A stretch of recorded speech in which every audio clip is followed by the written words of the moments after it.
Mega দুর্নীতির আয়োজন হয়েছে।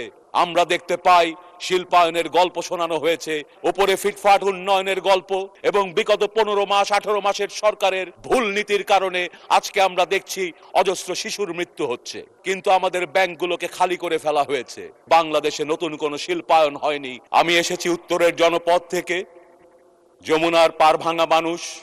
আমার শাহজাদপুরের নদী বিধৌত এলাকায় আমাদের রয়েছে ঐতিহ্য। সে ঐতিহ্য তাঁত শিল্পের, সে ঐতিহ্য দুগ্ধ শিল্পের। আমাদের শাহজাদপুরের ঐতিহ্য রয়েছে ভাব এবং কবিতার চর্চার। রবীন্দ্রনাথের স্মৃতি বিজড়িত, হযরত শাহ মখদুম, শাহ হাবিবুল্লাহ স্মৃতি বিজড়িত এই জনপদের মানুষ দীর্ঘদিন আন্দোলন সংগ্রাম যেমন করেছে, জীবন জীবিকার জন্য লড়াই করেছে। পার ভাঙা মানুষ বারবার তাদের ঘর হারিয়েছেন, তবু জীবনের আশা হারাননি, মানুষের প্রতি ভালোবাসা হারাননি। ইউরোপিয়ান প্রযুক্তিতে তৈরি এলিগেন্ট ডিজাইন ও অত্যাধুনিক ফিচার সমৃদ্ধ ওয়ালটন লিফট নিশ্চিত করে সর্বোচ্চ নিরাপত্তা।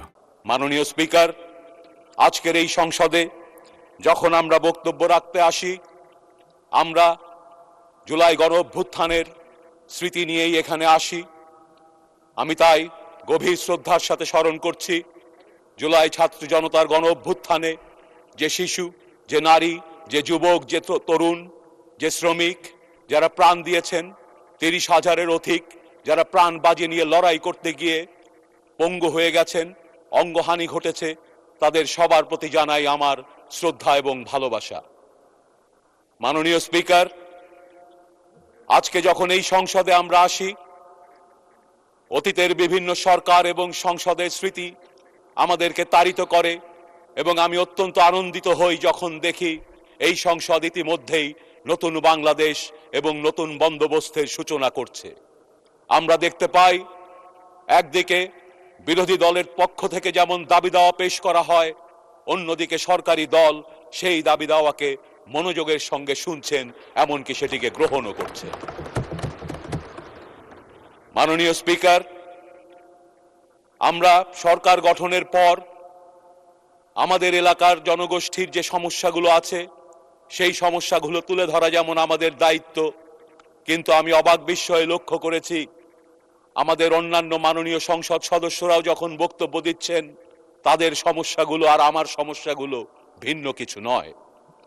আমরা শুনতে পাচ্ছি একদিকে মেগা প্রজেক্ট হয়েছে, বড় বড় সড়ক মহাসড়ক দেখানো হয়েছে, মেগা দুর্নীতির আয়োজন হয়েছে। অন্যদিকে প্রত্যেকটি এলাকায় গেলে আমরা দেখব জেলার ভেতরে, জেলা থেকে উপজেলায়, কিংবা আরো বেশি করে বললে উপজেলা থেকে ইউনিয়নে যাওয়ার সড়কগুলো একেবারেই বেহাল অবস্থা। আমরা দেখতে পাই উপরে ফিটফাট উন্নয়নের গল্প, কিন্তু আমাদের ব্যাংকগুলোকে খালি করে ফেলা হয়েছে। আমরা দেখতে পাই শিল্পায়নের গল্প শোনানো হয়েছে, কিন্তু বাংলাদেশে নতুন কোনো শিল্পায়ন হয়নি, কর্মসংস্থান হয়নি। এই বহুবিধ সমস্যার ক্ষেত্রে আমি বিশ্বাস করি, যেহেতু আমাদের নেতা প্রধানমন্ত্রী তারেক রহমান আমাকে স্বাস্থ্য মন্ত্রণালয়ের প্রতিমন্ত্রী হিসেবে দায়িত্ব দিয়েছেন, তাই আমার একটা আশা থাকবে আমার মাননীয় মন্ত্রী এবং প্রতিমন্ত্রী সহকর্মীরা আমাদের প্রত্যেকটি কাজ বিশেষ বিবেচনায় একটু ত্বরান্বিত করে আমার এলাকার মানুষকে সহায়তা করবেন, আমাকেও তাদের সহকর্মী হিসেবে একটু বাড়তি ভালোবাসা দিবেন। তাই আমি আর বিস্তারিত আমার এলাকার সমস্যা না তুলে ধরে আরেকটি যে বিষয়ে আমি কথা বলতে চাই, আমার জীবনের অর্ধেক সময় কেটেছে একজন চিকিৎসক এবং জনস্বাস্থ্যবিদ হিসেবে দেশে এবং বিদেশে বিভিন্ন স্বাস্থ্য ব্যবস্থার সমস্যাকে চিহ্নিত করা, গবেষণা এবং শিক্ষকতার মাধ্যমে এবং কনসালটেন্সির মাধ্যমে আমরা বিভিন্ন স্বাস্থ্য ব্যবস্থাকে দেখার সৌভাগ্য আমার হয়েছে। আমি আপনাদের সকলের দৃষ্টি আকর্ষণ করব, আমি এখন যে কথাগুলো বলবো, আমরা বলেছি এটা নতুন বাংলাদেশ।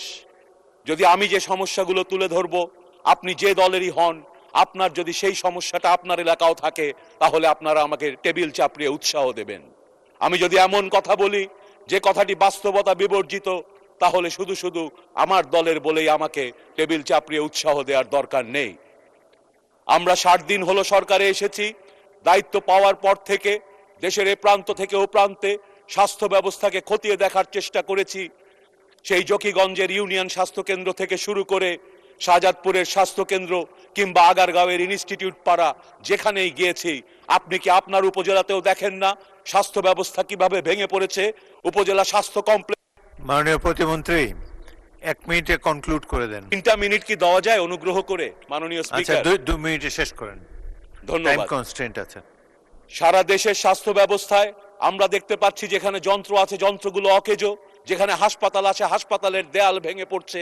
সবচেয়ে দুঃখের বিষয়, অপ্রতুল চিকিৎসক এবং নার্স এবং অন্যান্য স্বাস্থ্যকর্মীদের কারণে লাখো লাখো মানুষ আজকে চিকিৎসার অভাবে অপেক্ষায় আছে প্রতিটি উপজেলায়। মাননীয় স্পিকার, এই স্বাস্থ্য ব্যবস্থাকে এমনভাবে ধ্বংস করা হয়েছে, বিগত 15 বছরের অর্থনৈতিক দুর্নীতি এবং বিগত 15 মাস 18 মাসের সরকারের ভুল নীতির কারণে আজকে আমরা দেখছি অজস্র শিশুর মৃত্যু হচ্ছে। ভুল নীতি দিয়ে কিভাবে মানুষকে হত্যা করা যায় আমরা এই বাংলাদেশে এবার দেখেছি। আমরা এই 2 মাসের ভেতরে দ্রুত গতিতে টিকার ব্যবস্থা করেছি। সারা দেশে জাতীয় পর্যায়ে টিকার ব্যবস্থা হচ্ছে, কিন্তু সেটাই যথেষ্ট নয়। ছোট ছোট রিপেয়ার করে এই স্বাস্থ্য ব্যবস্থাকে ভাঙা যাবে না। এই স্বাস্থ্য ব্যবস্থাকে গড়ে তুলতে হলে খোল নলচে পাল্টে ফেলতে হবে, এবং সেই পাল্টে ফেলা আমাদের ইশতেহারে আছে। আমাদের নেতা মাননীয় প্রধানমন্ত্রী সেই ইশতেহারে স্বাস্থ্য ব্যবস্থাকে খোল নলচে পাল্টে ফেলার পরিকল্পনা ঘোষণা করেছেন। আমরা প্রাথমিক স্বাস্থ্য ব্যবস্থার উপরে জোর দেব। ইউনিয়ন পর্যায় থেকে উপজেলা পর্যায়ে আমরা এমনভাবে স্বাস্থ্য ব্যবস্থাকে ঢেলে সাজাবো যেখানে স্বাস্থ্যকর্মীরা, প্রশিক্ষিত স্বাস্থ্যকর্মীরা প্রতিটি ঘরে ঘরে গিয়ে হেলথ প্রমোশন এবং হেলথ প্রিভেনশনের কাজ করবে, যাতে অসুখ হবার আগেই আমরা সুস্থ জীবনের দিকে ঝুঁকে পড়ি। আমাদের জীবন আচরণে যেন সুস্থতা আসে, আমরা যেন সঠিক সময়ে টিকা পাই, আমাদের শিশুরা যেন সুস্থ থাকে। আগামীর বাংলাদেশ যেন হয় সুস্বাস্থ্যর বাংলাদেশ। একই সাথে উচ্চতর পর্যায়ে, জেলা পর্যায়ে এবং বিভাগীয় পর্যায়ে বিশেষায়িত স্বাস্থ্যের ব্যবস্থা আমরা করব।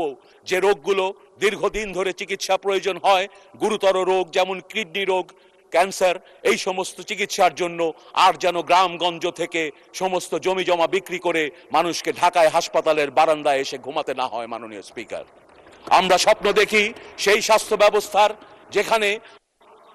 ধন্যবাদ মাননীয় প্রতিমন্ত্রী, ধন্যবাদ।